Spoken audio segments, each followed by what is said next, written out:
Thank you for staying with the big story. So the tenure of Inspector General Joseph Boinnet comes to an end today. We're having this conversation in studio with Tom Kagwe, who's a former IPOA board member, but for the purposes of this conversation, he's an independent analyst. You're also speaking to retired Colonel Geoffrey Kingangi, who's a member of Parliament, Mbeere South. He's also a member of Parliamentary Committee on Security. Mr. Kagwe, so Joseph Boinet's tenure is done. What sort of Inspector General are you looking forward to, even as the country waits to see who exactly will get that position? And what are some of the factors that you think should be looked out for this next Inspector General? If you allow me, Linda, to first correct that member of Parliament from Mbeere, is that whatever he's saying, he's not factual. 6 out of 6, 7 over 10. Everything that has been done today on issues of policing are issues IPOA recommended, and the current board and the staff have researched this work for a long time. Whether it's about police housing, whether it's about all these things that he's saying that he's giving him 6 over 7. Maybe the member is not very informed. I do not go to Parliament anymore, but if he was a member of the Parliament in the last 6 years, he should know that all these recommendations, we made them as board members. But moving forward... Mr. Kagwe, you do realize we all have a right to our own perception of how people have performed. He has a right to express himself, and I'm a human rights advocate. But he has to speak with authority on facts and figures. He cannot just speak without information. But in terms of moving forward, what kind of Inspector General do we expect? I need to say very few words. Section 32 of the National Police Service Act provides that an Inspector General of Police must not necessarily be a police officer or who has served in the police service. We need somebody neutral, like how we campaigned for William Mutunga to join the judiciary and bring the necessary changes. If we have to recruit an Inspector General, unfortunately, the National Police Service Commission Act was changed that the President will recruit or nominate anybody he feels like. We need a public process of this Inspector General. And for me, I still stand by my word that the next Inspector General of Police must be recruited from the corporate environment, from civil society, from wherever, but not the police. But the police. Not the police. Mwashimiwa, can you hear me?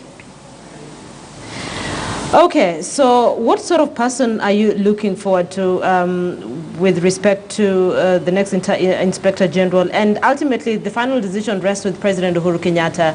What are some of the attributes you think you should look out for? Thank you. Leader, allow me first of all to step back and say my point. Please. That the most important aspect of the Inspector General is to bring synergy. And this is simply because the nature of threats that we are facing now require multi-agency, require all agencies of security to act together. And I think the Inspector General has done very well in this. You've looked at the operations that have been done. If you compare, for instance, the Westgate and Dusit, they are miles apart. So I don't want to belabor the point. But what are we looking for? Again, we are looking for, as my friend Simiu said, for a strategic thinker. We are looking for somebody who can bring synergy and continue acting in consonance with other players in the sector so that they can arrest the threats that face us. So I would not want to say that they must be from this or must from the other, because we have seen even people who are coming from outside the police force fail. I think in the last 6, 7 years, we have seen growth in the police service, and we have seen a lot of young members of the National Police Force coming up on board. Nobody knew Mr. Kinoti, the DCI, before now. But now we know him. He's young, he's energetic, and he's doing the job. So I don't see why we have to always look outside to go fishing when we have people who have grown in the force, they know the ropes, and the fact that maybe you got 1 or 2 wrong doesn't mean there are no people there. How much can you learn in a 5 or 6 year term from zero to become an effective IG? Nobody is going to stop and wait for you to learn from civil society. My argument is, let us fish from the near waters. Let us swim for our people. Let us have confidence in the people who have been performing this work for 10, 20, 30 years. All right, Mr. Kagwe, the in-tray, I have a couple of minutes to go, but I'd like to look at the in-tray of the incoming Inspector General. You have sat in the board of IPOA. There are several issues that have been raised with respect to the welfare of the police. You have raised a couple of issues, giving zero to several aspects on what the IG has been able to achieve so far. What sort of in-tray is awaiting the incoming Inspector General of Police? Linda, thank you for the question. In 2015, when the IG current, who has left office today, was recruited, I said 5 things which he has to deal with, which he has failed woefully. First, deal with the criminal elements within the police. Because police have been known to have and harbor criminal elements within the country. The second thing I said was he has to deal with outright and visible corruption of traffic police and all police. He's failed. The third thing I said, that if we have an Inspector General, he has to come and bring strategic leadership within the context of policy, movement, going forward. This job is supposed to be led by people who can think, not people who do what bidding of the executive or the president or the Minister of Interior. Fourth, if an IG is coming in, that person must be able to assert independence of office. That you cannot be directed to arrest or not to arrest ABCD. Every time I hear the Cabinet Secretary of Interior or somebody saying arrest the following people, it's unconstitutional, it's illegal. Independence of the Inspector General is quintessential. Finally, Linda, if an IG is coming to town, we need a new sheriff. You know, the Americans have a fair way of saying it. There's a new sheriff in town. So this Inspector General must not necessarily answer to Parliament. In fact, he can answer to Parliament on issues of what he's doing, but he's free to also arrest these MPs who are running amok everywhere. That's what I want to see. Okay, so 5 critical issues that you'd want to see the next Inspector General of Police handling. Mheshimiwa, what are your...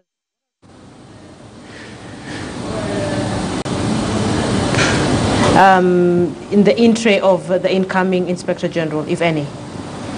Well, I did hear a lot of your question, but let me start from where my friend has stopped. We've been chasing this concept of independence. We have created independence, the Boundaries Commission, we have depended this, depended that. How far have we gone with this independence? I think the independence is an illusion. In the security sector, what we require is synergy, not independence. We require people working together, bringing their tools of the trade together, bringing their thinking together, bringing information and intelligence together. Not independence, not the ability to arrest politicians. No, it's independence, it's a synergy together. And I think this has been the success story. What does the new IG, what awaits the new IG? I think the reform process of the National Police Service has been underway for some time. And I think the first IG, part of it is that was not properly able to handle the reform process. And we have to see it as a process, not as an action or an activity. It's a process. And I think so far we have seen some progress in terms of reform. So he must continue with the reform. And I agree with my friend that it is true that the corruption in the police force and this distortion in the roles in the police force has to be dealt with as a matter of course in the reform process. The second thing, I think, the synergies between the services, the KPS, the APS, the DCI, there are many areas where we see overlapping of roles. We see when the president is passing by, we see APS on the road, we see the KPS on the road, DCI without uniform on the road, I don't know, the presidential security on the road. And the truth of the matter is these fellas don't even talk to each other. The radios that they are holding doesn't talk across the services. So we need, again, to relook at the roles and clearly define what are the roles of the different services. How does it pan out on the ground? There's a big problem, say for instance at the sub-county level, where somebody is arrested by KPS because of border issue. He is released, and then he is apprehended by APS for the same crime. Then he is released, and then DCI arrests him. There's a lot of confusion on the ground. Those things need to be ironed out. And again, this cannot be overstated. Corruption must end. This is our country. All of us must work together. Whether it's a politician or a policeman or an activist, corruption must end. So the next IG has to look at corruption with another eye. Okay. That's a good place to end this conversation. Touching on Inspector General, outgoing Joseph Boinnet. Today was his last day in office. Today was his last day in office. Mr. Kagwe, you get the final word on this conversation this evening. If you are to address the person who's coming in next as the Inspector General, you have 1 minute to tell him what you think that office portends and what do you expect. The next Inspector General of Police must follow the Constitution. Article 245. Article 239, sub-article 5, he has to, or she, in fact, I would appreciate if it's a woman, that you have to follow the law. You're supposed to maintain law and order. If you don't follow the law, then who should follow the law? One of the key things which, for me, after 6 years in IPOA and before that, I have served this country about 12 years in policing sector. May I want to see somebody who means what he says and says what he means. If it's a woman, the better for everyone. If it's a man, fine. But one of the key things I've said, and I will repeat it again on national television, we need a civilian to oversee police. You don't have to have served 30 years because, in fact, sometimes experience is a bad teacher. It doesn't have to be the best teacher. If you serve in the police, you don't say that you are the best person. The names which have been floated in the media, and I know, Linda, you know what I'm saying, are people who are served in the police. We need somebody from somewhere. I'm not saying the moon, but they're in Kenya. An outsider. We need an outsider to come and jack up the system, forklift the system, so that people start understanding what rule of law and constitutionalism is about. It's not about you being at police are trained only on penal code and some other few laws, 5. So that cannot be the basis of recruiting a police officer. Okay. I beg to differ with the MP, and I respect him a lot, the Honorable MP from Bere. But one thing is clear to me in my view and from my heart. We need somebody to come and forklift the entire system. All right. Thank you so much. Dissenting opinions are welcome on the big story, so don't worry. Mheshimiwa, you get the final word. My final word is that the next IG may not be heading an independent organization, but he must be independent-minded. He must be guided by the law.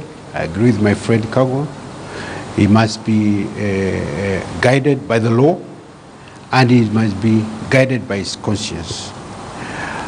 It is a big job to take over as IG in this country at this time. So he must be aware that there are pitfalls and there are people who may not want him to succeed. He must do what is right during his time and exit. And I also want to say a final word to fellow Kenyans. Let us cultivate some trust in our fellow Kenyans. Let us give credit where credit is due. Let us not always be so negative. The police service has been here all these years. From colonial times, it has served us. There are issues. Let us deal with the issues. But let us not condemn everybody simply because they belong to a certain organization. Thank you. That's a good place to end this conversation. Thank you so much. Simi Werung, I'd like to say, give a big thank you to our panelists this evening. Tom Kago, who's a former IPOA board member. For purposes of this conversation, he was speaking to us as an independent analyst. We also were speaking to retired Colonel Geoffrey Kingangi, who's a member of Parliament. Mbeere South is also a member of Parliamentary Committee on Security. And a big thank you as well to Simi Werunga, who spoke to our lead reporter, Sophia Wanuna, here on The Big Story. Thank you so much for watching. We are hoping to get as much information and updates for you from Ethiopia. Remember, my colleague Francis Ontomo has been there since yesterday. As a matter of fact, he's just from Bishof to Southeast Addis. He'll be getting you the details. Good evening.